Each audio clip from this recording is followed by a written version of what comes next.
What's going on, guys? We're here back with another episode of Slash FF.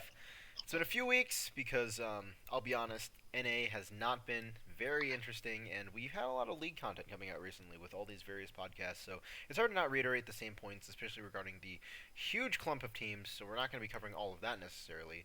But we have some specific teams we did want to talk about, and we do enjoy talking about this stuff, so that's why we make these. So, starting from the bottom, we have CLG, who I want to actually give some props to, not because I think they've massively improved as a team, but for not giving into the sunk cost fallacy of having a big import, but um, still playing with them regardless of their poor performance. They said, hey, you know what? We paid a lot for Crown, but he's not playing up to par. We're bringing in Pobelter. And I got to say, even though their team's only marginally improved, I got to respect that because at least they're not just like, oh, we paid a lot of money for Crown. We have to play with him. It sucks, you know? Yeah, I agree. Yeah, like I don't I think this team at the end of the split is pretty much still going to be 10th. Unless GGS or one of the other like 6, 5, and 7 teams completely drops off, which I have a hard time seeing.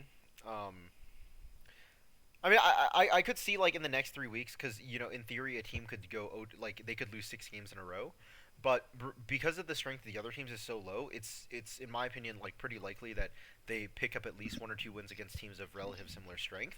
So at most, I feel like one other team would go to a similar score line to CLG by the end of the split. Which could be Golden Guardians, it could be 100 Thieves. Honestly, I think those two would be the most likely. But regardless, I think even with CLG's like marginal improvements, I don't think any of their players can improve anymore. They'd have to make a lot of team improvements, and even so, like I don't think they'd break through the lower clump and then make it into playoffs. Yeah, that's how I see the split ending for CLG overall. Yeah, I feel like the CLG just needs to do like a full rebuild Hmm. at this point. Yeah, Everyone had them in the split coming in at like fourth, around fourth ish. yeah. Um, this is the same thing last split. People had them fourth, and even the split before that, and none of it's working. Like I don't know. I think it's just got to be a time to change some scenery, get rid of Stixay, get rid of. I think you can keep Wiggly, but I think outside of that, I think you just get rid of the whole roster for the most part. And then you don't have to force an import team.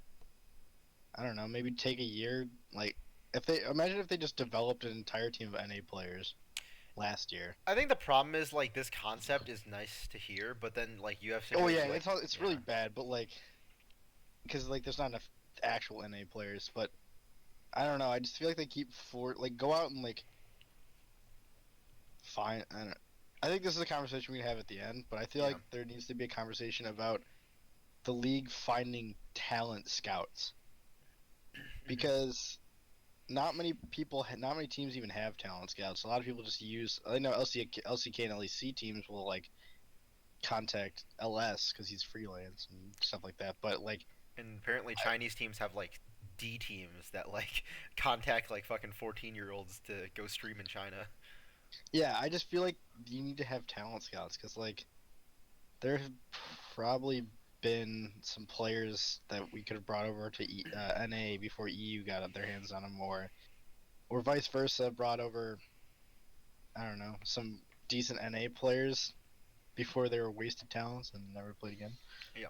But No, I for don't know. certain. I feel like people are trying to find like the next are constantly trying to find faker, like constantly trying to find faker players, and they just like there's probably a ton of NA players who are just a little bit away from becoming a good like competitive player. Tactical. Yeah.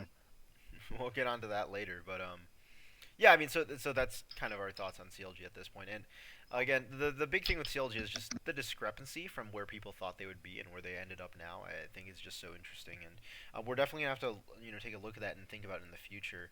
I don't think obviously like it was some sort of horrible mistake that everyone thought in the beginning of the season that CLG would be a good team, right?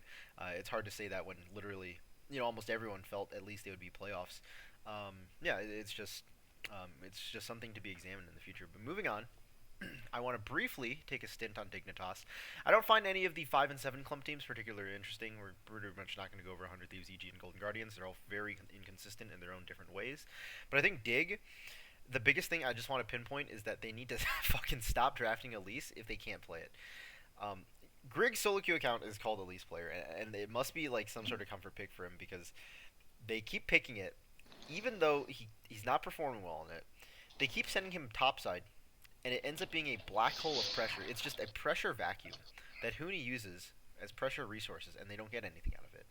And it would be fine if like that would be fine like if Huni was a black hole of resources, but it actually like got something because Froggen's stable, their bot lane's stable. But the problem is that he doesn't get anything, which means the map is going to start collapsing after that. So yeah, I just that Dig really needs to think about their jungle situation. They have a Acadian riding the bench right now. I know it's kind of funny because it's Acadian Grig, and they also both sat on the bench TSM and for the original the Echo Fox with Froggen. But I really think they need to consider the Acadian swap. Like I don't know what kind of scrim data there is, but apparently like everyone loves Grig in scrims. TSM loved it, and now fucking like Dig loves it or something. You know, I just can't imagine he's not like a scrim god or something. Yeah, I know. It's like, dude, Greg must be like giving the greatest head over there to the CEO of fucking Dignitas, because like the fact that this guy is still playing in their games is absolutely insane to me. He just must have He insane provide scrim he bucks. provides no pressure on the map. He keeps getting aggressive picks and doing nothing with them. I don't know. I feel like he just has to turn into a J4 Sedge bot and turn into amazing at this point because like holy fuck he's bad. Yeah. All right. Well, moving on to a more interesting team. We have TSM. I think that Dardoch is slowly being. No, I'm kidding. I think that Dardoch has retained a certain level of what he wants in his aggression, but I think that a lot of TSM structure and how they want to transition into the mid game with regarding objective control and setting up wards does inhibit some of Dardoch's intuition, and I think that does end up like causing him to not to be a bit slow on some of his movements where he needs to be around the map. Um, I think Broken Blade, while being a good performer, um, their draft doesn't always allow him to, I suppose, carry the game for the team. And while so the thing is like it's a kind of like dig where like the mid lane and the bot lane is solid if not better than the dig mid and bot.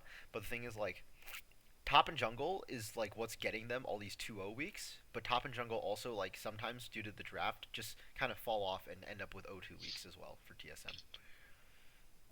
And I think they really have to consider if they want to train more and like pick these hard drafts, or if they want more 2-0 weeks and just play for the split win by getting better at the fundamental, what kind of League of Legends they want to play as TSM. You know. Yeah.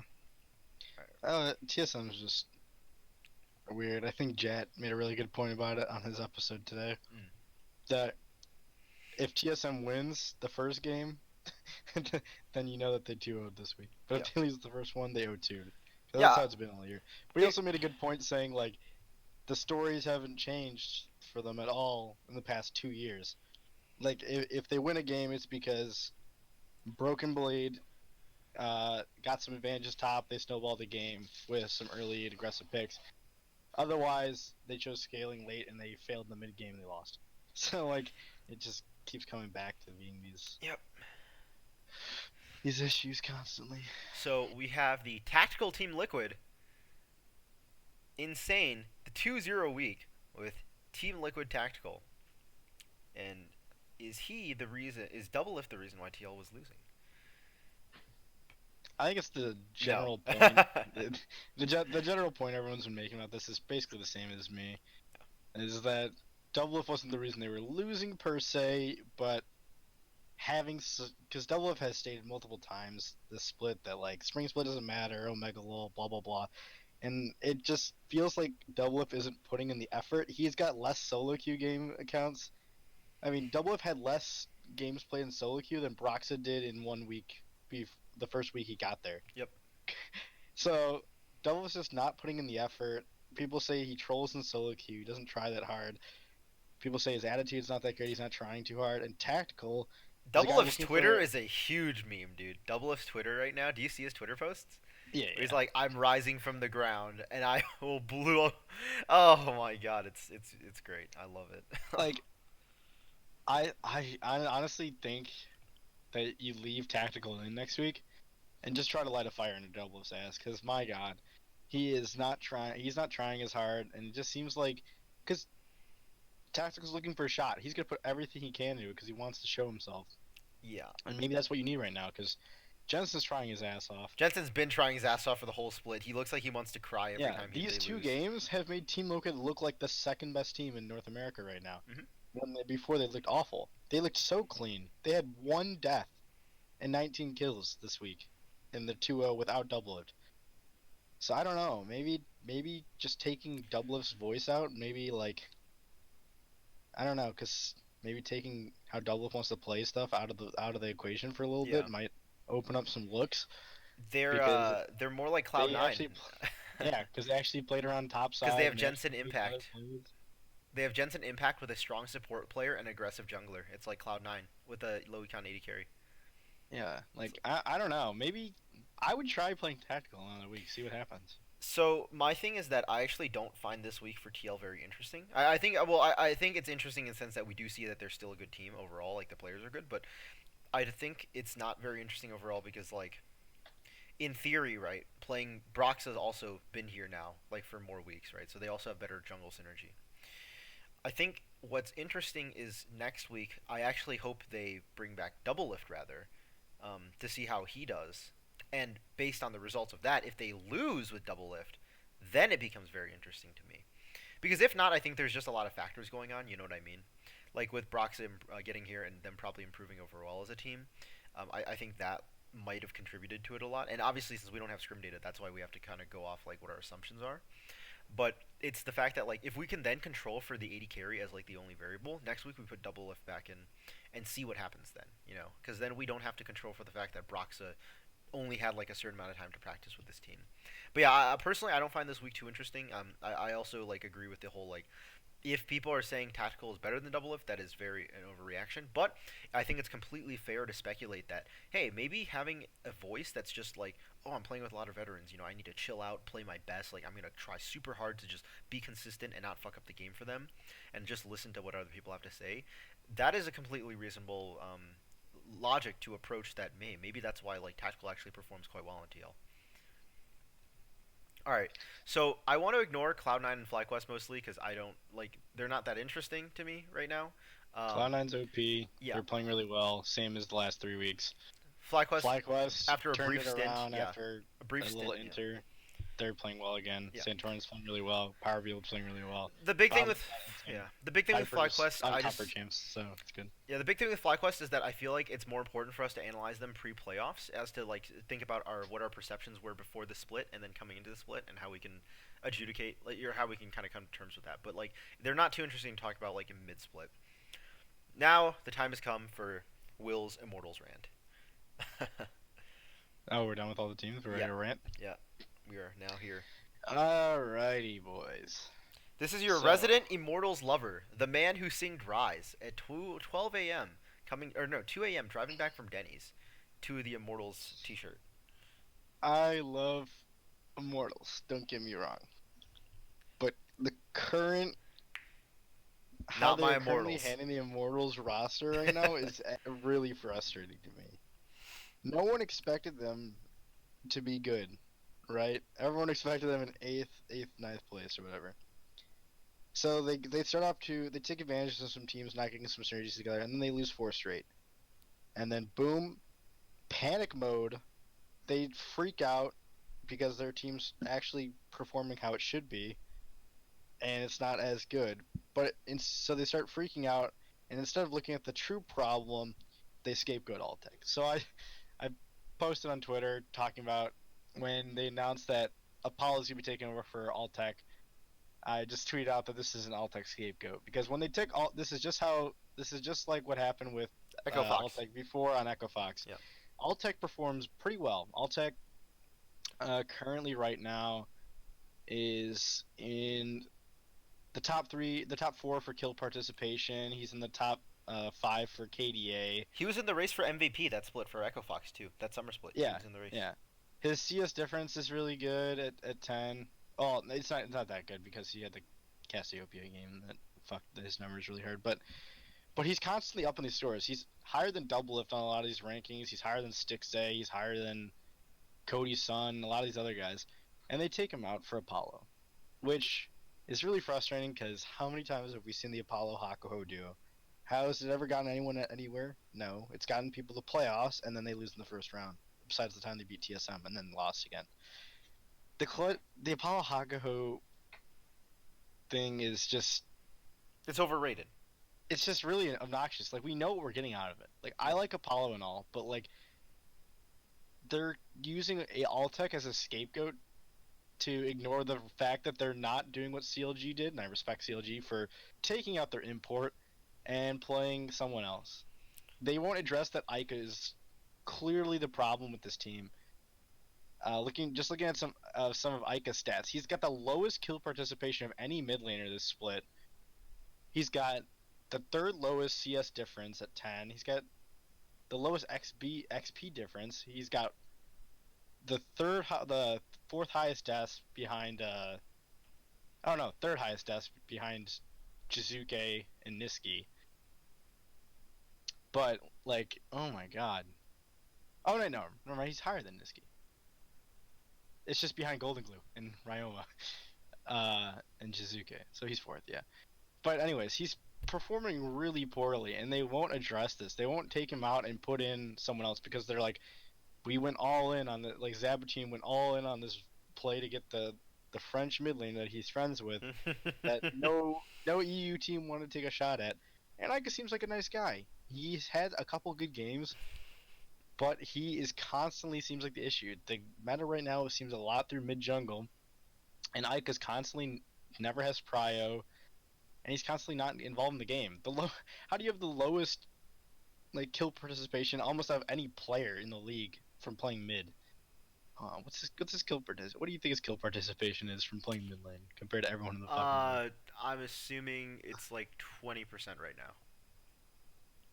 I know he's higher than that. He's like 50, 50. Oh, just okay. because 50%. the Sure. games aren't that good. Okay, sure. The games go But late and they end up with a team fight that will, net him some KP in some way. he is one, two, three. He is the eighth lowest kill participation at 54%.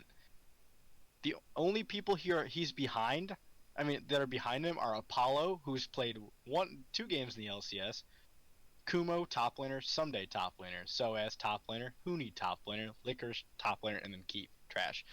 So he's got less KP than Impact, Viper, and like Haunter. Like these guys are all top laners who sit on their island, and you have lower kill participation, and you've played all 12 games for your team for this split. Absolutely nuts to me that they are scapegoating Altec this hard for instead of adjusting Ica. They could take out Altec, that's fine, but why would you take out Altec and leave Ica in? Ica's clearly the fucking issue. It's so frustrating. And then Keen makes a post trying to explain the logic, and he's like, "Oh, it's spring split. We're think if we experiment now, it's like you're experimenting by putting in the same 2 players together that we've seen for the past like 10 splits." Actually, so annoying. Like it's so stupid. I'm just so like annoyed with this. And then also, then they post on Twitter after the game tonight. Their player of the game was Ica, who, by the way, Apollo went 10, 1, and 13 in this game, by the way. And he didn't get player of the game. They gave it to Ica's Cassiopeia for the game-winning plays. I already know what game-winning play they're talking about. They were literally under their tower with Baron buff, and he just pressed W on Cassiopeia. What is that supposed to solve? So they're literally trying to push Ica so hard, like, oh, he's player of the game. Don't look into the stats too hard. Don't look at all Apollo. He didn't do anything this game. Like they're just trying to make it seem like Ica is performing well because they don't want to get flamed for their terrible pickup Yeah. for their import. They made the gamble. It didn't work. Do what CLG did. Bench his ass. Put in someone else that could do it. They could have had Pobelter. If Immortals had Pobelter right now, maybe they can make a decent chance for playoffs. Like, why are you trying to scapegoat The sad Altec? thing too is like I feel like Soaz played well today. Like I feel Yeah, like Soaz actually has been playing macro well because he's very frustrated. Like he's not doing one of the import like kind of like what Crown's doing right now. He's like whatever like play like Soaz even though he's more of a consistent player and he's not like a super carry. He actually did a really good job of pressuring the side wave today on a champion that like can threaten towers really hard. So yeah, I mean it's kind of sad that they have all these solid pieces that like normally in another strong team you could say are solid pieces, and they put them all together, and if they just had someone else there, that could be more solid as a mid laner. Honestly, like, here's the thing. Zabutin even said before, like, oh, he has this idea that if you just get enough smart players, they'll be a good team. Like, they don't have to be super hard carries. And, like, Zab, that's a great idea. You have, like, 4 players who are like that. Hakuho, arguably, maybe not. But still, like, he still does well. Literally, Ica isn't in that pool, though. If you had Pobelter, that idea would have Pobelter is worked. a smart player. He understands the game really well. Yeah. He's a coach, for fuck's sakes. Heard a little bit the split. It's so irritating to me. And this isn't the like I'm scrolling back on their Twitter even more. Ica's gotten multiple players of the weeks, and I feel like it's just like if Ica doesn't int, they give him player of the week because like all these performances. Oh, Ica Syndra, player of the week, dude. He literally like didn't perform that well. Altec had more kills than him, more kill participation, and did more damage. Mhm. It's just so fucking frustrating that they are constantly trying to push this guy like he is something good when he is clearly the issue with the team. Now your team is 6-6. You're at a good chance for a playoff hunt. I don't if they keep this roster and it starts working, then maybe it was Altec. I don't know, but it's just right now it's just really frustrating to like have people just screw Altec over like this. 'Cause I feel like he never gets a good chance. It's partial bias, but also this is just a problem that a lot of teams have where they just refuse to admit bad pickups and wasted import players. Like God, it's such a frustrating thing for the league and for fans to deal with. Yeah, I will say I think it's interesting because Jizuke, for example, like I think is still a good player, but I just feel like he does not fit on EG whatsoever. Um, they like he would be better fit on a different team. And the other thing is like Ryoma, I think has slowly, marginally played a bit Ryoma should better. be an academy. Yeah, He should be an but I academy. think like marginally he's made some improvements. He also like I feel like is again just it's the idea of the wasted import slot, like Yeah, if I'm a you cut out. If I'm I'm talking to Dignitas for Demonte. Like honestly, because come on now, you're telling me like Demonte's not better than Ica. true. Demonte's younger than Ica. He's got more star power than Ica. Fans love Demonte. That'd bring a boost to your social media too. You And all you people got you love got to watching flame games. Immortals too for the or you got to kind of flame Zab for the when he said like earlier this year when he was like, "Oh, you guys don't totally trust Ika. You're not willing to give young players such a good dude." Ika's been playing since like since Ica's 2015. 24. Yeah, Demonte's 21. Ika's been Get playing like since 2015. yeah, Like he played. get Demonte. Like if I'm a more like 100 Thieves, I'd be fine seeing him in 100 Thieves too because I'm like, but I'm an Immortals fan, so bring Demonte to the team. Demonte wants out of Academy. He has stated that. He has talked in interviews about how Dignitas will give him the chance to play for another team if offered to. Yeah. Like, get him on your team, and then who cares if you're not using both import slots?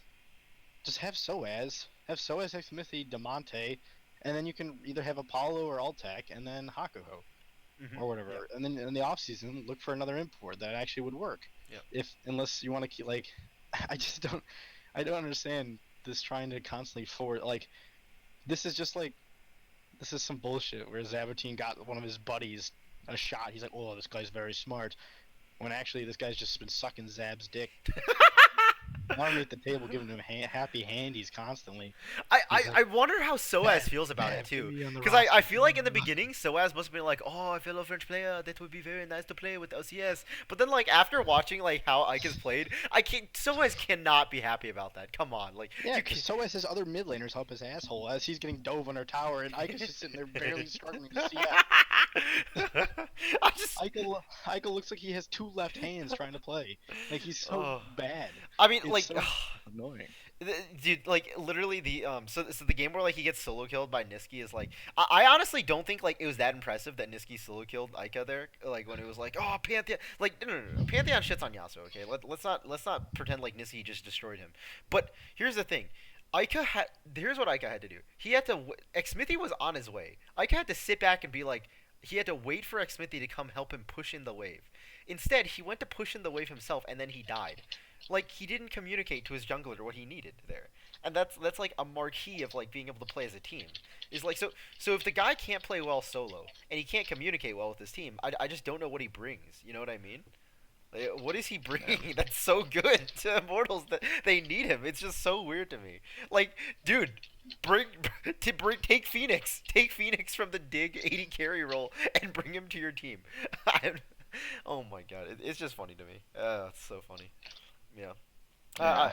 Immortals is just I don't know. I definitely I actually think like despite the fact that we flamed them a lot like in the beginning and then also right now I definitely think Soaz X Smithy are proving to the proving that even with like a shittier quote overall team because of their mid laner is so weak, they've actually been proving themselves as being able to like hold up. I mean, the fact that they're 6-6 is at least decent proof of that. Now I know the rest of the league is very weak in comparison, and I don't think they should be 6-6. But compared to the field though, they have been showing that they're able to play well. It's just I think that ultimately, man, this team has so many solid pieces. If they had just a better mid, they could actually like I could feel more confident about them being a top 3 team or a top 4 team.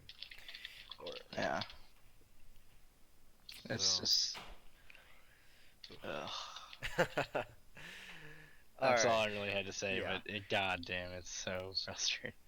So if you so I wanted to do a brief because I actually really struggled when I thought about this is that if I could so I think for top lane it's pretty easy like if you're to do like a players list right for top players and like you do top lane most people do like licorice broken blade someday my order if it was like a week earlier I would have said broken blade licorice someday but now I'm swapped back to licorice recency bias whatever most people have an agreement on that.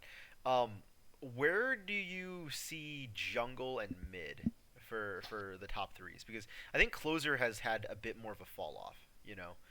Not to say he's been playing poorly necessarily, but he hasn't been playing as stellar as he was in the first 2 weeks. I still have Blabber as my top jungler, but I don't know where I would slot in 2 and 3 for jungle.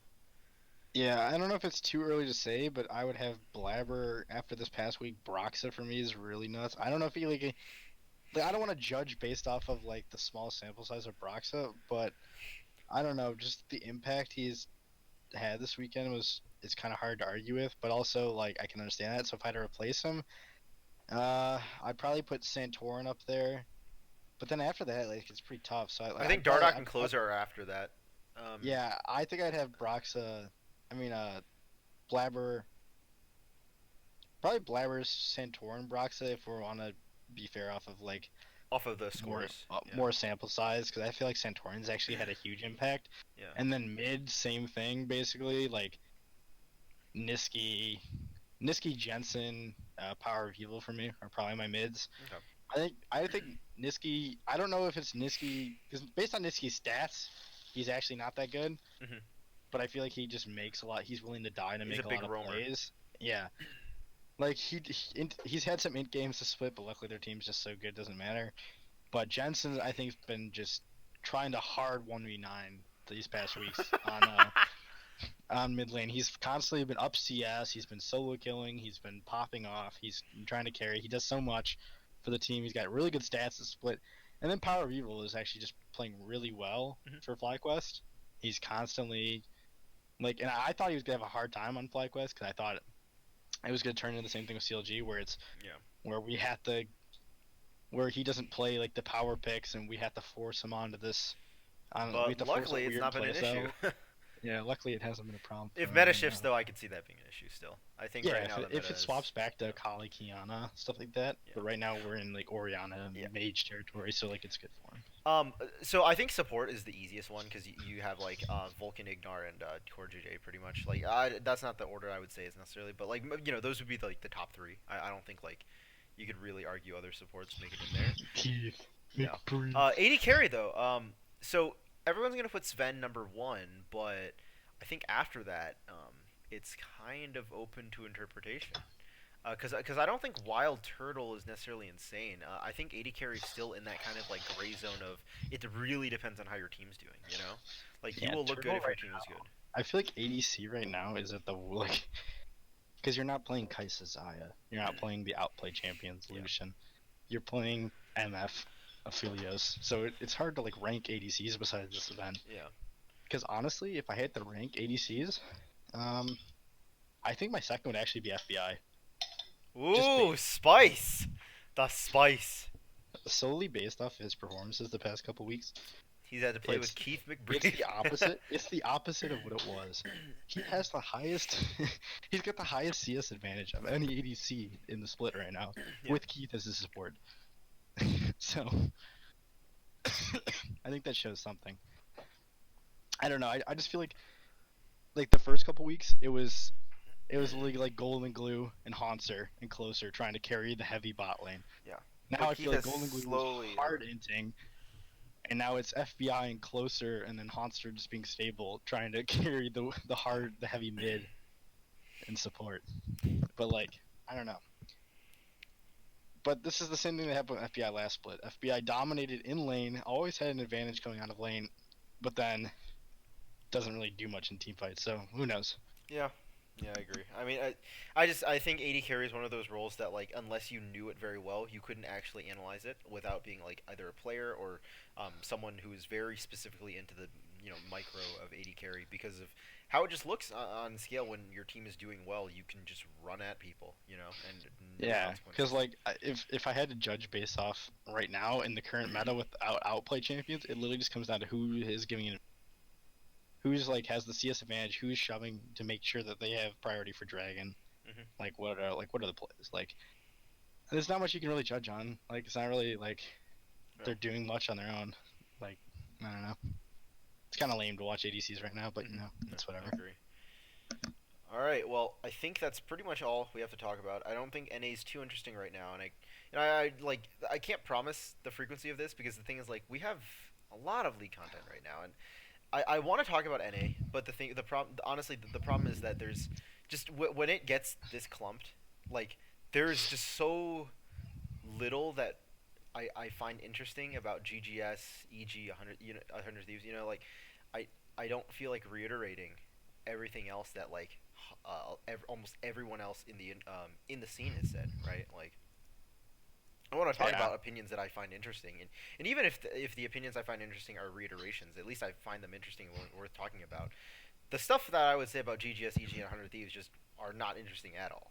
Like yeah. so, It's literally the takes that everyone else has. yeah, There's nothing really spicy yeah, or like interesting to talk about. The same thing with like LAC right now. It's just like the only thing that I would say about LAC right now is that I'm I like because I predicted Origin to be the best team in Europe right now. Well, at the end of the split, I mean because I I've thought been they'd have a rooting hard for time with Caps. Ori him. But yeah, I don't know. I still feel like G2 will end up Yep. doing G2 stuff and Yeah. yeah, I mean, but there's like no reason for G2 to not be the best team. Like there's no case to make against it yeah, other than they are literally not putting their best foot forward because Caps is not an AD carry player. yeah. Uh, unlike NA, literally the LEC standings are literally exactly how everyone predicted. Besides maybe Mad Lions. Also Misfits. People thought Misfits would be the Oh last yeah, yeah, place team. Misfits too.